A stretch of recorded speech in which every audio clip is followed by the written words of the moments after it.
महाशिवरात्रीची दिव्य आणि चमत्कारी कथा.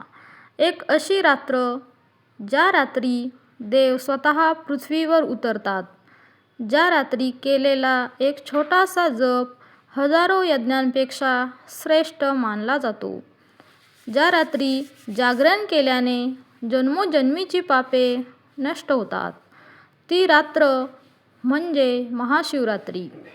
पण या रात्रीमागची खरी कथा काय आहे, आज आपण जाणून घेणार आहोत.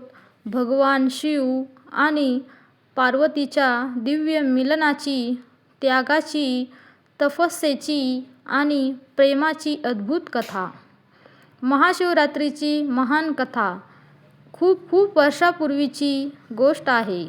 देव, दानव, ऋषी आणि मानव यांचा काळ होता.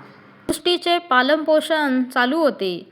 पण त्या काळात एक मोठी घटना घडली होती, ज्यामुळे सगळ्या ब्रह्मांडाचा समतोल बिघडला. त्या काळात भगवान शिव कैलास पर्वतावर समाधी अवस्थेत होते. त्यांचे मन संसारापासून अलिप्त होते, कारण त्यांच्या हृदयात एक गहन वेदना होती, सतीचा त्याग आणि शिवांचा विरह. भगवान शिवांच्या पहिल्या पत्नी सती होत्या. त्या राजा दक्ष यांच्या कन्या. परंतु दक्ष प्रजापतींना शिव मान्य नव्हते. त्यांना शिवांचे रूप, त्यांची साधी वेशभूषा, त्यांचे भस्म लावलेले शरीर आवडत नव्हते. एकदा दक्षाने एक भव्य यज्ञ केला. सर्व देवांना आमंत्रण दिले, पण शिवांना नाही. सतीने शिवांना विनंती केली, मी माझ्या पित्याच्या घरी जाऊन येते. शिवांनी शांतपणे सांगितले, जिथे आपला अपमान होतो तिथे जाणे योग्य नाही. पण कन्येच्या प्रेमाने सती गेल्या तिथे त्यांचा अपमान झाला. शिवांविषयी कटू शब्द ऐकून त्या असह्य वेदनेत जळून निघाल्या आणि त्यांनी यज्ञकुंडात स्वतःला अर्पण केले. जेव्हा ही बातमी शिवांपर्यंत पोहोचली, तेव्हा संपूर्ण सृष्टी हादरली. शिवांनी तांडव नृत्य केले. त्यांच्या क्रोधातून वीरभद्र प्रगट झाला. दक्षाचा यज्ञ उद्ध्वस्त झाला. पण त्यानंतर शिव पूर्णपणे विरक्त झाले. त्यांनी संसाराचा त्याग केला आणि कैलासावर गहन समाधी घेतली. पार्वतीचा जन्म. सतीने पुढच्या जन्मात हिमालयाच्या घरी जन्म घेतला. त्या होत्या पार्वती, पर्वतराज हिमालय आणि माता मेना यांची कन्या. लहानपणापासूनच पार्वतीला शिवांविषयी अतूट प्रेम होते. ऋषींनी सांगितले की त्या पूर्वजन्मी सती होत्या. पार्वतीने निश्चय केला, मी भगवान शिवांनाच पती म्हणून मिळवणार. पार्वतीची कठोर तपस्या. पार्वतीने जंगलात जाऊन कठोर तप सुरू केले. सुरुवातीला त्या फक्त फळांवर जगल्या, नंतर फक्त पानांवर, मग पाणीही सोडले. शेवटी फक्त हवेत राहिल्या. हजारो वर्ष त्यांनी ध्यान केले. त्यांची तपशक्ती वाढत गेली. देवांना चिंता वाटू लागली, शिव समाधीत आहेत, संसाराचा समतोल बिघडतो आहे.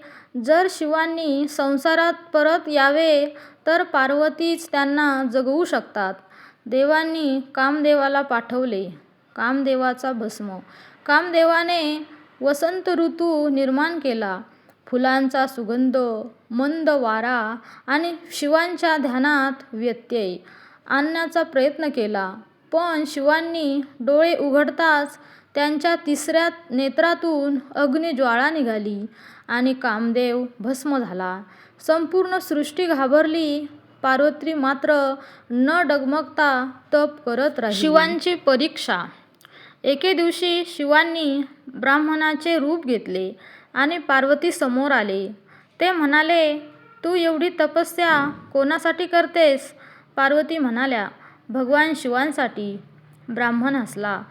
तो भस्मधारी, नाग धारण करणारा, स्मशानात राहणारा असा वर तुला कशासाठी? पार्वती रागावल्या, शिव सर्वश्रेष्ठ आहेत.